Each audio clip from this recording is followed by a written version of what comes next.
Hello, BookTube, and hello, AuthorTube, and hello, all of you fellow lunatics who are intending to contribute to NaNoWriMo this time around, to NaNoWriMo 2023. That is National Novel Writing Month, and we are now only 2 weeks away from it starting. It starts on the 1st of November at the stroke of midnight, when hundreds of thousands of people all over the world will somehow try to do the impossible in the month of November. They will try to add the writing of a first draft of a novel in the month of November to all the other stuff that they're doing. Major school exams, a major holiday in the United States, change of the seasons, full-time work, full-time family commitments. Nevertheless, all those people are still going to try to do NaNoWriMo. It's 1,667 words a day. And in order to get that done, you have to do two things. Really, you do. There might be the odd person here and there who's managed to do neither of these things and still complete NaNoWriMo, still reach 50,000 words at the end of the month. But they're very rare, and I bet they don't even know how they do it. The two real things that you have to do in order to do that are, number one, you have to train yourself to write without editing, or you'll never get that done.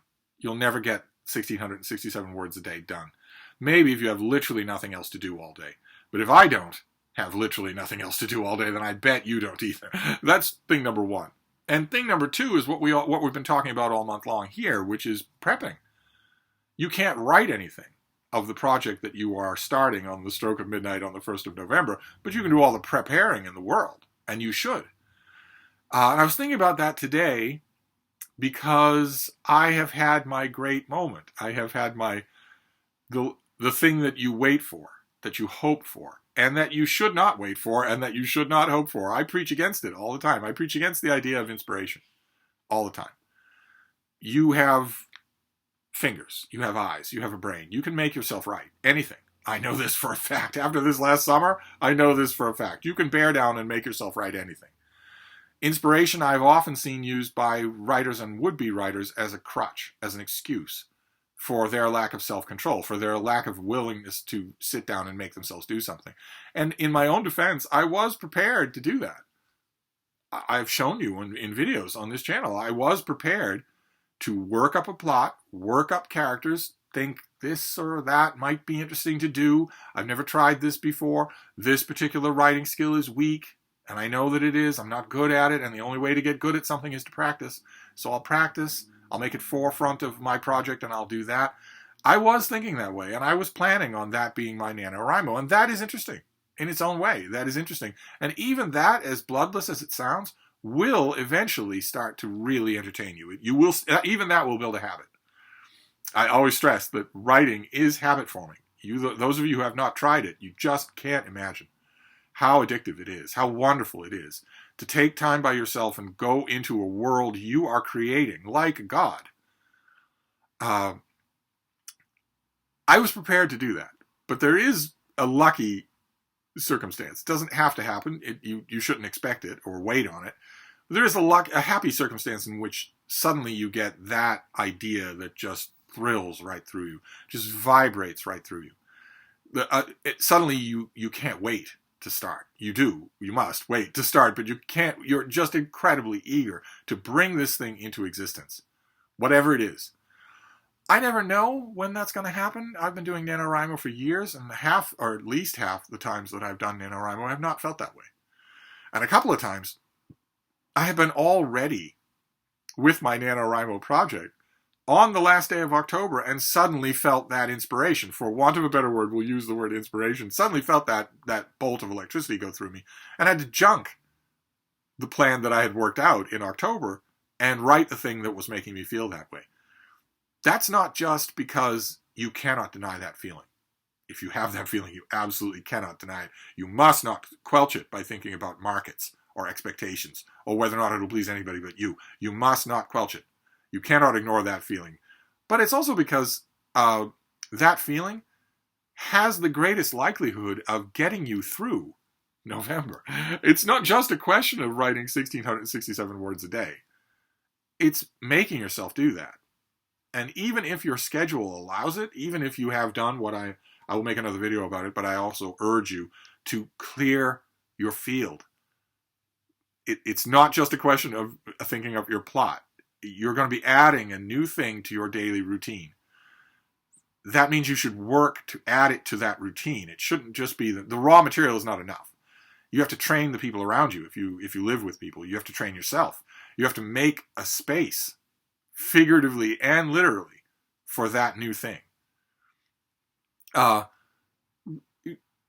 it's not just a question of doing that, because even when you've done that, even if you have a schedule or a physical circumstance that allows that, you're still going to hit the doldrums. NaNoWriMo, the organization NaNoWriMo itself, doesn't particularly like to stress this, but everyone who's done NaNoWriMo will tell you about that killer second week. The first week, it's all, I'm on the NaNoWriMo forums. I strongly advise you to use them. It's full of people that you're going to meet that are doing the same thing you are in all kinds of different circumstances. You're on the NaNoWriMo forums. Maybe you're watching NaNoWriMo videos. Don't know how many of those are any good on YouTube anymore. I will make some, at least for the first half of the month.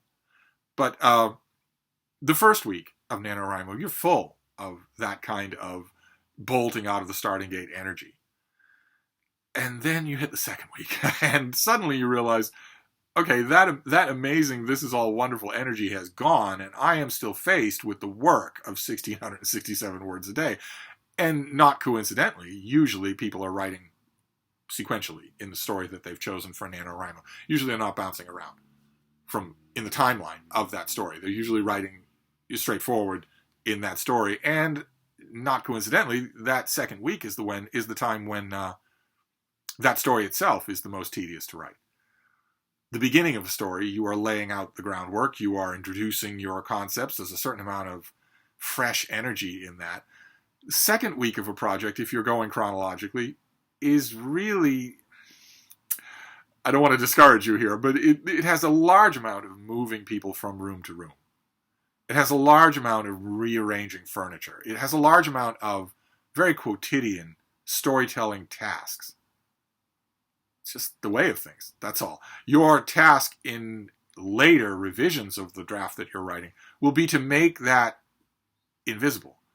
Your task in later revisions will be to completely hide the fact that during this stretch of the book, you were simply moving furniture around. And you didn't feel it at all. Your task in a follow-up draft will be to make that just as interesting as the rest of the book. I might add that quite a few authors, past and definitely present, don't bother to do that. But nevertheless, that is your duty to do, but not in this first draft. In this first draft, you are getting things from A to B to C to D and then to the end. And in the second week, the bloom is off the rose when it comes to starting NaNoWriMo, and the bloom is also to a certain extent off the rose in the actual telling of your story. And so that second week, especially the end of the second week, is Heartbreak Hill for NaNoWriMo. It is just grueling.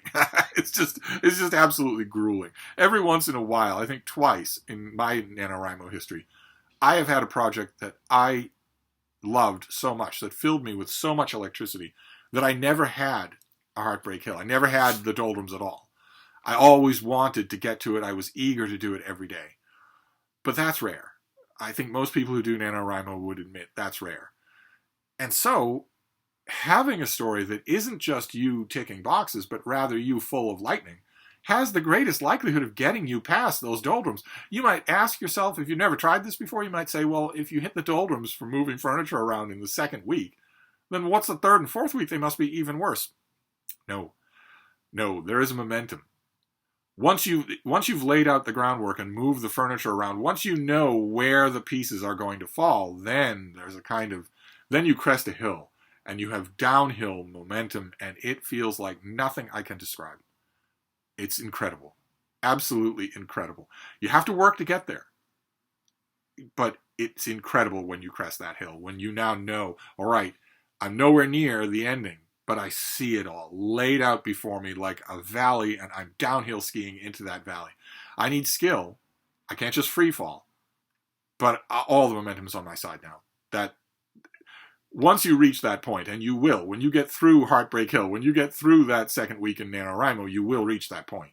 And once you reach that point, once you can see the end, even though it's a distance away, the second half of the third week and the fourth week especially, you won't have to worry about it at all. It's not the same. The grind, the moving people from room to room, that is really only the second week.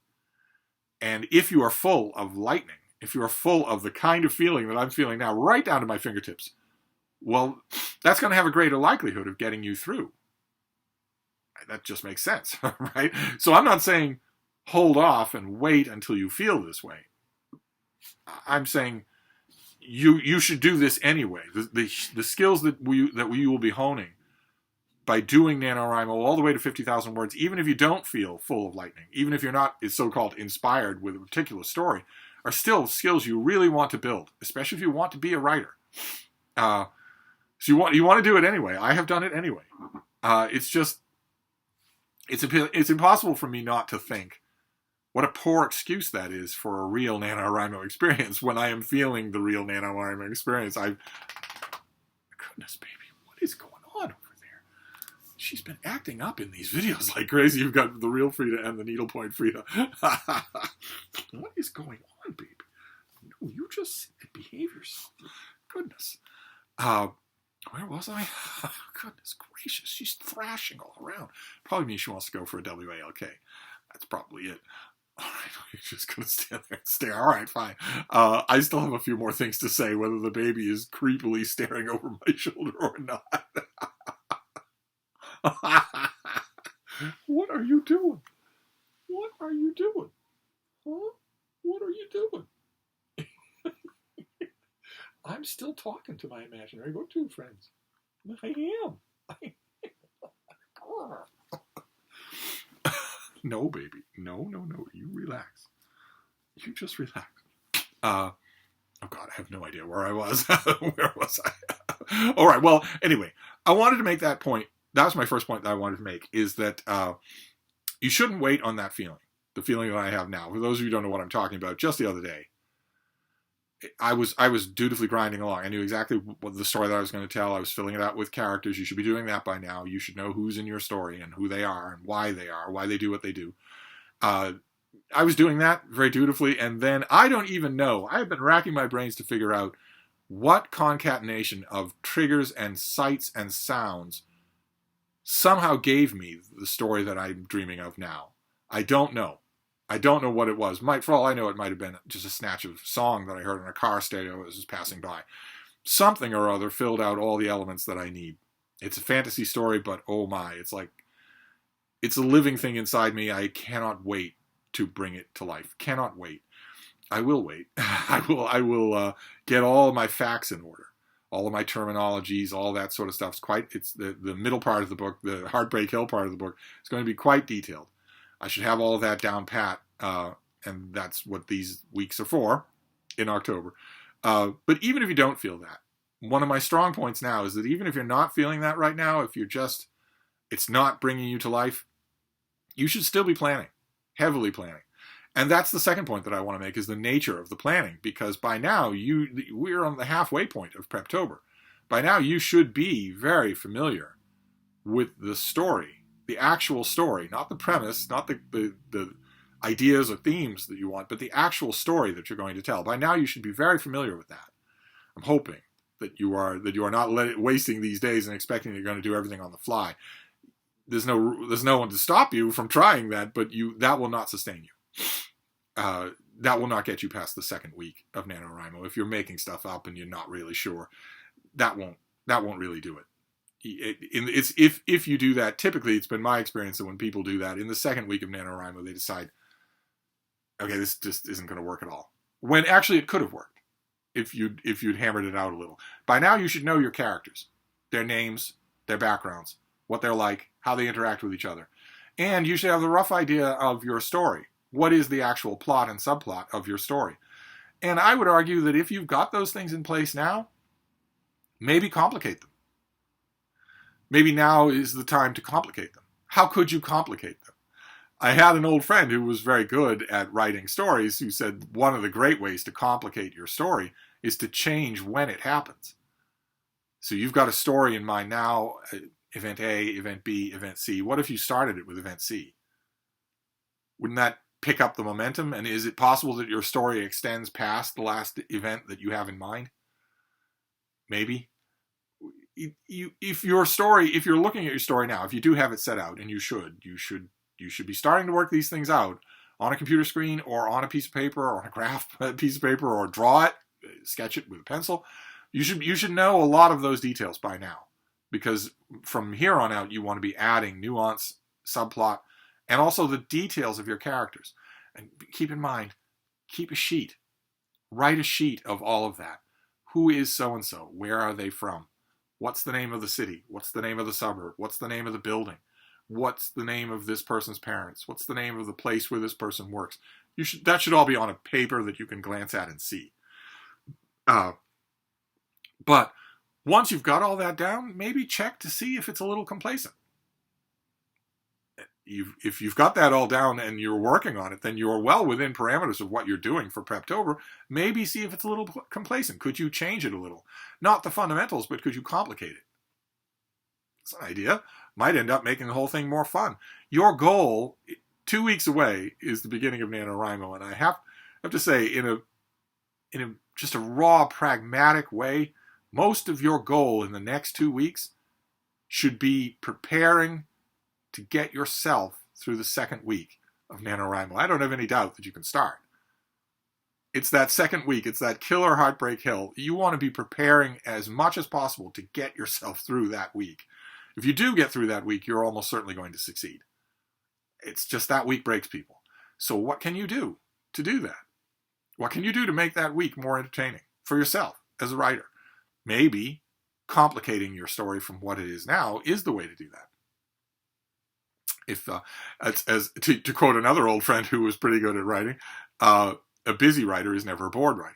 So maybe give yourself more ground to cover. Certainly you'll find it easier to generate 1,667 words a day if you've got the mother of all stories to tell. You won't be maundering around for the right way to describe a patch of grass if your 1,667 words has to cover the whole of the French Revolution or the equivalent thereof.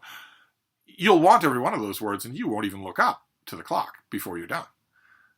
Just a thought. Just a thought. I would love to hear your status for NaNoWriMo. I've been hashtagging these videos, NaNoWriMo, Preptober, AuthorTube, in an attempt to make sure that they are seen by other writers, not only my normal BookTube viewers. As far as I know, that has not happened. I don't think anyone is finding these videos. But if you are out there and you don't ever watch this channel, but you are doing NaNoWriMo, or if you watch this channel and I have convinced you or browbeat you or nagged you into doing NaNoWriMo, I'd love to hear where you are now. Please tell me you're not putting everything off until the last minute. Please tell me you're not doing that, even though that is the national anthem of the 21st century. Please tell me that you're getting a lot of prep work done. Where are you in your Preptober? Are you seeing clearer and clearer what your NaNoWriMo is? I am in a perfect position now myself. I am fleshing out a story that I can't wait to tell. Are you there in the same position, or has that lightning bolt not struck yet? It could still. You never know. You still have time. If it strikes, you could junk your whole project and start over with something that you can't wait to write. The thing that you're thinking about writing for NaNoWriMo 2023, is it something you can't wait to write? Are you feeling that? I would love to know. I would love to know. But anyway, that's your Preptober video for today. I will wrap this up for now, but I'll be back. Thank you, BookTube.